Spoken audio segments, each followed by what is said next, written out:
In the year 2035, the world witnessed a technological marvel that would change the course of human history forever.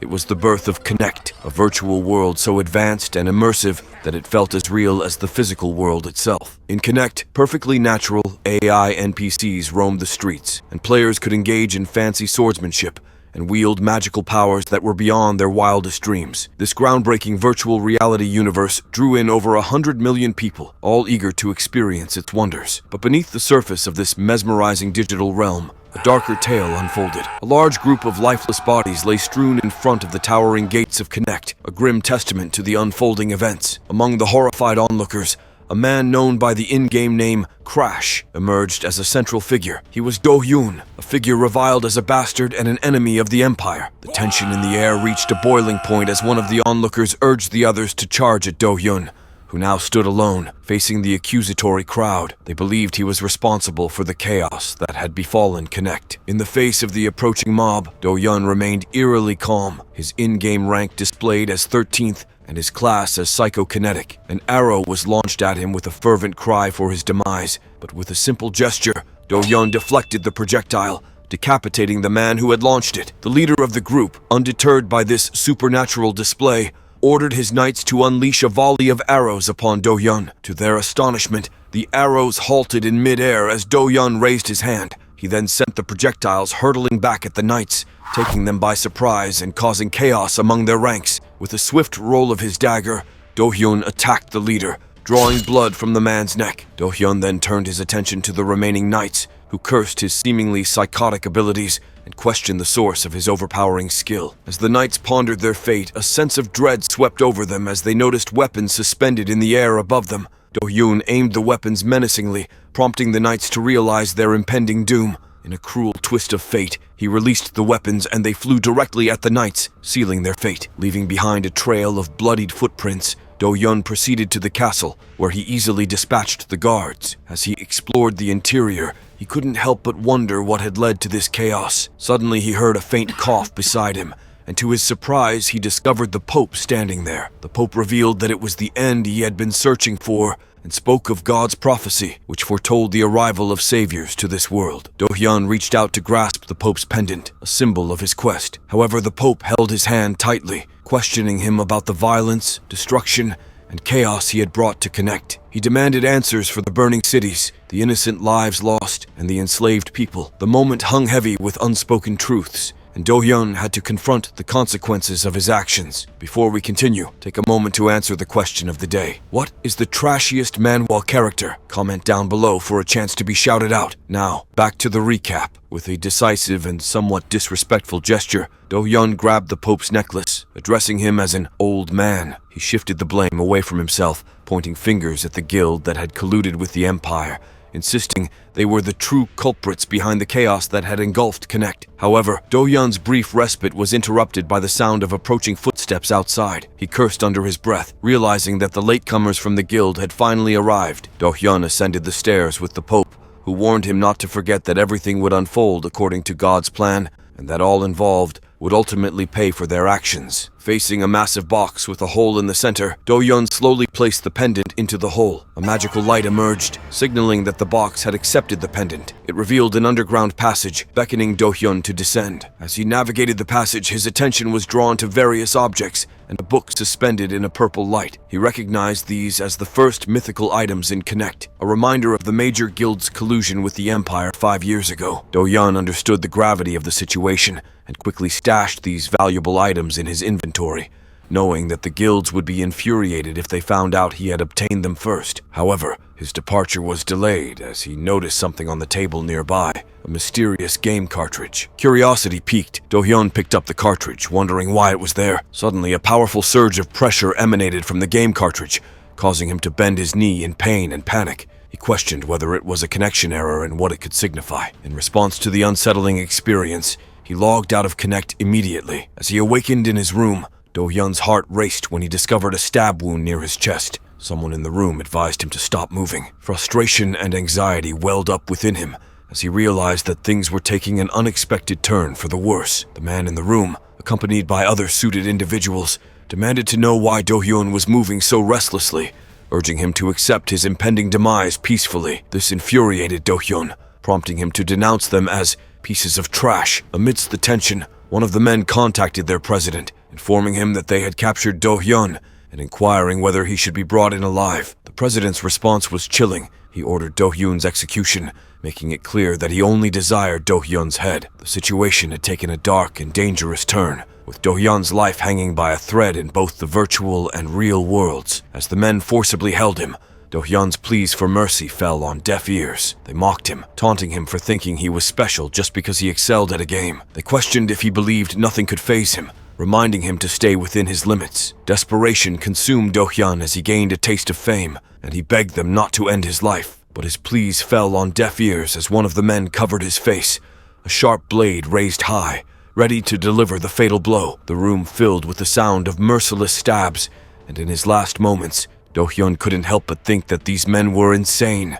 ending lives over a mere game. Suddenly, amidst the darkness of death, a voice persistently called out to him, addressing him as "Sir," and urging him to wake up. Panic gripped him as he jolted upright, surprised and confused. He examined his hand, bewildered, and glanced around, trying to make sense of what had just transpired. Memories of his death at the hands of those ruthless men were still fresh in his mind. However, as he looked around, he noticed a maid named Anna nearby, her level status displayed at level 3. Anna inquired if she should summon a doctor, her voice tinged with concern, and referred to him as Raoul. The mention of this unfamiliar name added to his disorientation. To his amazement, he realized that a notification from the system had popped up, indicating that a soul had settled in and activated Connect's closed beta system. He could now use the user interface. Astonishingly, the current number of users displayed was just 1. Panic surged within him, and he questioned if this was some kind of joke. The realization slowly dawned on him that he had been transported into the world of Connect.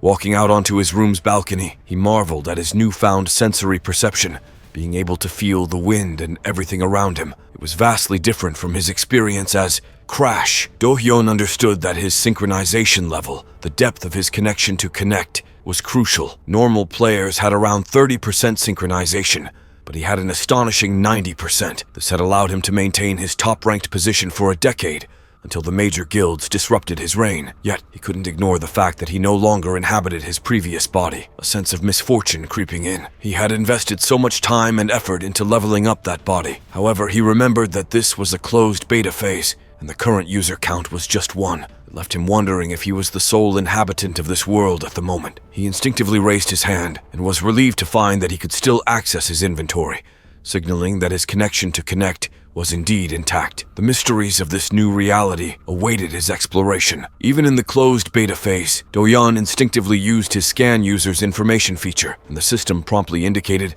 that it had detected locked user information. It quickly updated his data, eager to provide him with the details he needed to navigate this new reality. As the information flowed in, Do-hyun devised a plan to leverage his knowledge and powers from his past life to rise to the top once more. He gritted his teeth, determined to endure the pain and challenges that lay ahead. His current identity was revealed as Raoul Ashton, the youngest son of the Ashton family, the 5th Count of Reuben Kingdom's Ashton County. Do-hyun recalled that Ashton County was known as one of the Reuben Kingdom's orthodox families. Tragedy had struck when the Count and his eldest son died suddenly, and the second son went missing. Chaos had ensued, culminating in a coup attempt after Raoul inherited the county. During these tumultuous times, the barrier protecting the forbidden area had shattered, leading to a failed attempt to thwart a monster invasion. Now, Do-hyun realized that he was the youngest son of that very family, Raoul Ashton. Surveying the beautiful city before him, he foresaw its imminent ruin within the next 3 years. Determined to prevent this grim future, he entered his room,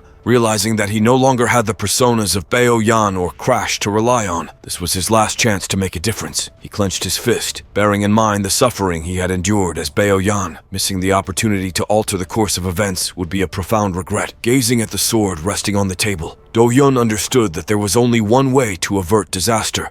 He needed to become stronger. He knew that in a month, Ashton County's traditional coming-of-age ceremony would commence. If he advanced to the semi-finals, he could gain entry to the Kingdom Academy, where he could further his strength and safeguard his life. However, as he began practicing, Do-hyun suddenly collapsed on the floor, perplexed by his unexpected exhaustion after just a few swings. He glanced at the system's information and realized that he was only at level 5, 2 levels behind the maid Anna. Understanding the urgency of the situation, He resolved to embark on rigorous training immediately to prepare for the upcoming tournament. A month later, the tournament day arrived, and Do-hyun was astounded to see the multitude of participants. He knew he had to compete against them to prove his mettle. As he recalled his coach's words about the grueling training and his readiness, he couldn't help but wonder why he felt so drained after just a short time. Glancing at the system data, he remembered that he had been at level 13. The battle ahead required not just skill, but also stamina, and he was determined to overcome these obstacles on his path to greatness. With a clear strategy in mind, Raoul was confident that he would make it to the semi-finals of the tournament. His determination burned bright, but it was put to the test when he felt an attack coming from behind.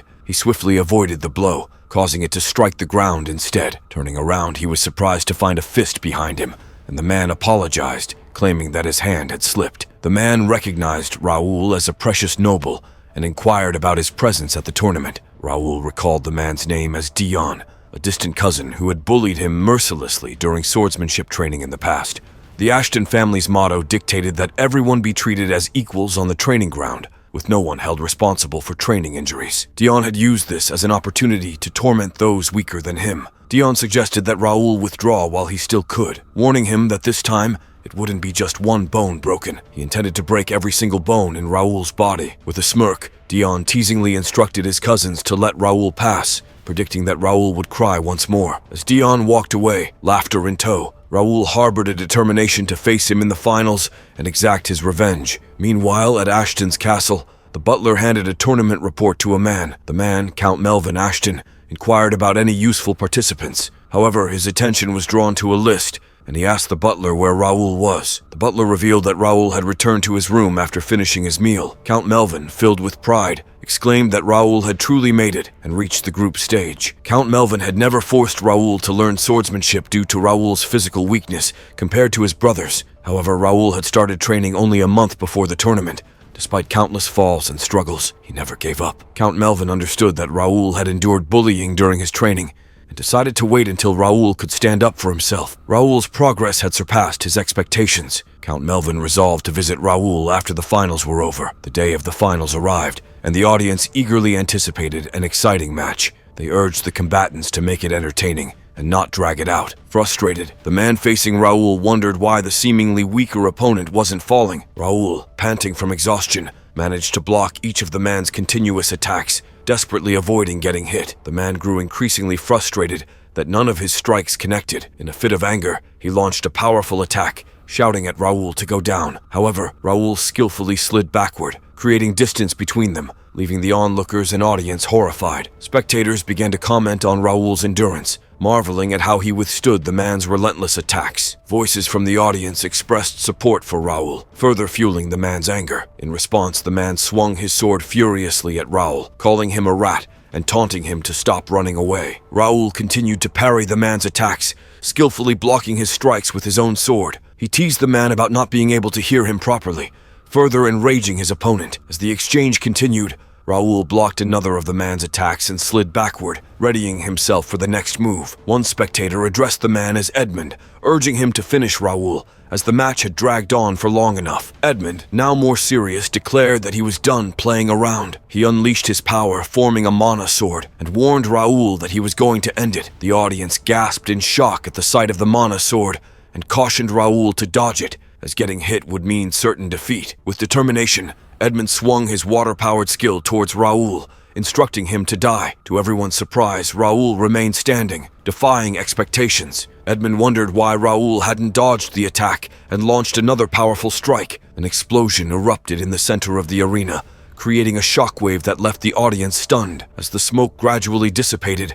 the referee stepped forward and declared the match over, proclaiming Raoul as the winner to the astonishment of all present. With his victory in the previous match, half of the audience cheered for Raoul, while the other half struggled to believe that the youngest son of Ashton had made it to the grand finale. Speculations arose about his possible luck or some hidden trick. Raoul, however, knew that early-stage Connect civilians were unaware of the player's powers, and he contemplated keeping his psychokinetic ability a secret until the right moment. Upon returning to his room, he pondered the idea of concealing his unique skill with his acting abilities, confident that he could maintain the facade. Knocking on his door interrupted his thoughts, and a visitor introduced himself as Ivan, concerned for Raoul's well-being. Even asked if he had sustained any injuries. Raoul assured him that he was fine, and mentioned the presence of a priest and healer on standby. Ivan placed a hand on Raoul's shoulder, cautioning him not to let his guard down and alluding to wounds that couldn't be healed. Raoul acknowledged Ivan's genuine worry, but admitted that he wasn't accustomed to such feelings in his past life. He then asked Ivan about a matter he had inquired about. Ivan handed him a document confirming that his request had been fulfilled.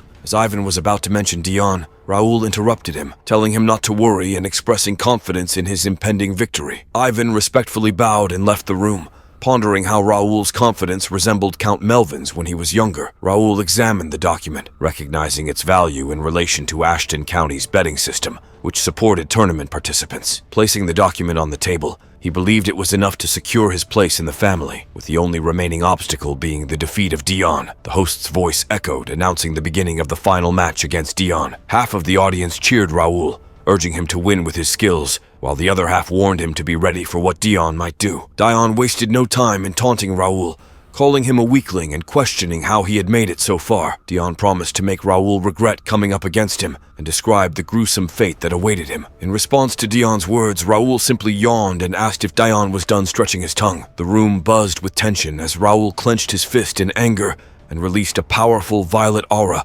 calling Dion arrogant. The audience marveled at the overwhelming mana display, believing that Raoul was no match for Dion. Raoul, on the other hand, felt that Dion was merely putting up a tough front. He knew that Dion's level was 42, with the class of Expert Knight, a sword user affiliated with Ashton County. Dion's title was Ashton County's Star and Sword Genius. Despite the impressive stats of Dion, which included a potential talent grade B and formidable attributes, Raoul saw through his opponent's limitations. Raoul believed that Dion's potential talent was capped at B, and while Dion appeared formidable, he considered it to be Dion's limit. As the host announced the start of the match, Dion's anger flared, and he hurled insults at Raoul, calling him a coward. Raoul swiftly leaped above Dion, taking him by surprise, and swung his sword down. Although Dion managed to block the strike, they both strained to maintain their positions. Raoul forcefully pushed his sword down, causing Dion to slide back to evade it. Dion berated Raoul for showing off, but Raoul remained silent, noting that Dion's agility was not as impressive as he had expected. The two combatants exchanged continuous attacks and blocks, and Raoul noticed that Dion's strength was underwhelming. When Dion angrily swung his sword again, Raoul dodged it with ease, prompting Dion to question why he hadn't been hit. Raoul blocked Dion's sword strikes effortlessly, realizing that he could see Dion's sword movements clearly. In a surprising move, Raoul tripped Dion with his feet, causing Dion to fall face first to the ground. While Raoul calmly contemplated the essence of a sword skill, he acknowledged that Dion had been a bully in his past life. Dion, still on the ground, unleashed his powerful aura once more, vowing to kill Raoul. However, Raoul effortlessly disarmed Dion's sword, aiming his own sword at him and releasing a blue and black aura. He taunted Dion, stating that the match had been boring and that Dion was truly nothing. Enraged, Dion charged at Raoul once more, but Raoul simply sidestepped and tripped him again. Raoul continued to tease Dion about his anger issues and his tendency to fall for the same trick repeatedly. Dion rolled around on the ground in frustration as Raoul calmly advised him to reflect on his actions and the shame he had brought to Austin County's name. Despite Dion's repeated attempts to attack, Raoul easily punched him in the face, causing Dion to collapse on the ground. The audience couldn't believe that Raoul had defeated Dion in such a decisive manner. Raoul informed the referee that his opponent was down and asked if they were going to continue the match. The referee declared Raoul Ashton as the winner of the Ashton Coming of Age tournament, prompting the audience to cheer for him and celebrate his victory. However, Raoul's stamina had taken a toll, and he stumbled. Worried about his condition, people called for a healer, and one was summoned to attend to him. As he was being healed, the system displayed his rewards for completing the tournament quest, including experience points, coins, and skill books. Later in the castle, Raoul expressed his desire to attend the Kingdom Academy, but Count Melvin expressed his reluctance. Surprising Raoul, Raoul argued that he believed making it to the semifinals would allow him to go to the academy, but Melvin clarified that it was situational. He believed Raoul needed more time by his side and mentioned that Raoul had fallen after the match. Raoul insisted that he wanted to learn more at the academy, citing his father's belief in the lifelong journey of sword mastery. Melvin was initially stunned, but eventually smiled, realizing that Raoul had truly grown. A month later, Raoul found himself in a carriage, surrounded by knights as they journeyed towards their destination. He remembered the moment when his father, Count Melvin, had challenged him to a duel before he could leave for the academy. Despite his initial determination to go, Raoul eventually accepted his father's challenge and charged at him. However, Melvin easily overwhelmed Raoul with a powerful strike, causing him to lose consciousness. Raoul knew that his father's strength was immense, and that he had to meet Melvin's expectations to prevent the fall of their family and county. Back at the castle, Melvin watched Raoul's departure and recalled their past training sessions. He admired Raoul's persistence and acknowledged that his son had grown into a proud swordsman. As Raoul ran toward him, Melvin encouraged him to strike, but he noticed Raoul changing the trajectory of his sword mid-attack, leaving a small wound on his face. With a smile, Melvin realized that Raoul was no longer a child and was ready to venture out into the world. As their journey continued, they stopped in a forest to rest, and Raoul inquired about their distance from their destination. Philip, a seasoned knight with impressive stats, replied that they would reach their destination in 5 days at their current speed. Raoul explained that they needed to train the soldiers so they should maintain their pace. He had selected a group of 50 people, including knights, trainees, and cavalry, all with grade B or higher potential talent, to accompany him on this journey. Raoul knew that their strength needed to increase to prevent the fall, and he had chosen to take them to the free city of Mia. Mia was known for being one of the first cities players visited after completing the tutorial in the world of Connect. It offered numerous quests, hidden items, and limitations on mana usage to protect beginner players. Moreover, it had infinite resources, making it a perfect place for leveling up quickly. Raoul's plan was to bring the knights to the grinding zone within Maya to expedite their leveling process. He believed this plan was ideal for their situation. While on the journey, the system provided an update, unlocking the Connect community feature, introducing guilds, and registering a new quest line called Adventure and Skill Collector. Raoul was excited about the possibilities and thought that meeting certain requirements might unlock even more features in the future. As Jake sat inside the carriage, someone knocked on the door and he quickly opened it. It was a messenger informing him that he could meet with the mayor right away. Jake wasted no time and agreed to the offer. Meanwhile, in the grand castle of the free city of Mia, Mayor Raldo was inquiring about the visitor at his door. His butler informed him that it was the youngest son of County Ashton, Rule Ashton, accompanied by 50 of his people. Raldo, intrigued, asked if it was the third son, known for his perceived weakness, and wondered about the purpose of his visit. He jokingly suggested it might be for the fresh air. However, Raldo knew that the Ashton family profited from monster materials, and he saw an opportunity to extract some money from Rule. The butler understood, and moments later, he ushered Rule into the room. With graceful manners, Rule greeted Raldo, who warmly welcomed him to the free city of Mia. Raldo extended a handshake as a sign of his hospitality, thanking Rule for his visit. Raldo gestured for Rule to take a seat, but Rule couldn't help but notice the insincere smile on Raldo's face. Curious about Rule's purpose in Maya, Raldo inquired, and Rule explained that he had heard of an excellent place to train in the city. Raldo affirmed that Maya was indeed a safe and perfect place for training.